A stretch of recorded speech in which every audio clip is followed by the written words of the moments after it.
بسم الله الرحمن الرحيم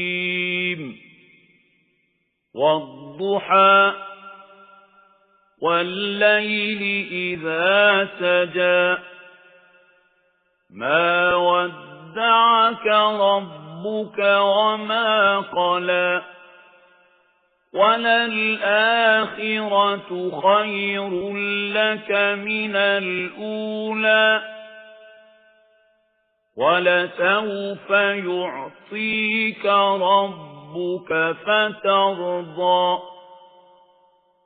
ألم يجدك يتيما فآوى ووجدك ضالا فهدى ووجدك عائلا فأغنى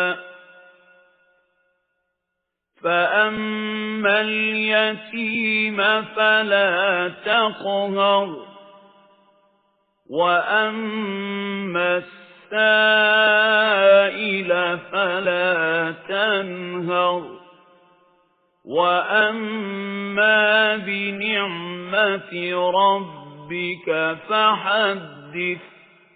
அத்தியாயம் அல்-லுஹா. மக்காவில் அருளப்பட்டது. வசனங்கள் 11. அளவிலா கருணையும் இணையிலா கிருபையும் உடைய அல்லாஹுவின் திருப்பெயரால்.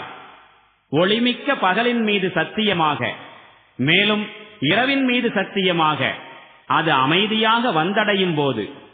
நபியே, இறைவன் உம்மை ஒருபோதும் கைவிடவில்லை, கோபம் கொள்ளவும் இல்லை. மேலும் சின்னமாக பிந்திய காலகட்டம் முந்திய காலகட்டத்தை விட உமக்கு மிகவும் சிறந்ததாயிருக்கும். மேலும் விரைவில் இறைவன் நீர் திருப்தியடைந்து விடும் அளவு உமக்கு வழங்குவான். அவன் உம்மை அனாதையாய் காணவில்லையா?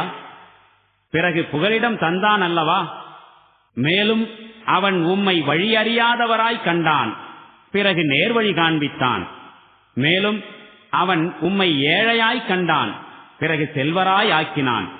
ஆகவே நீர் அனாதைகளுடன் கடுமையாய் நடந்து கொள்ளாதீர். மேலும் யாசகம் கேட்பவரை விரட்டாதீர். மேலும் இறைவனின் அருட்கொடை பற்றி எடுத்துரைப்பீராக.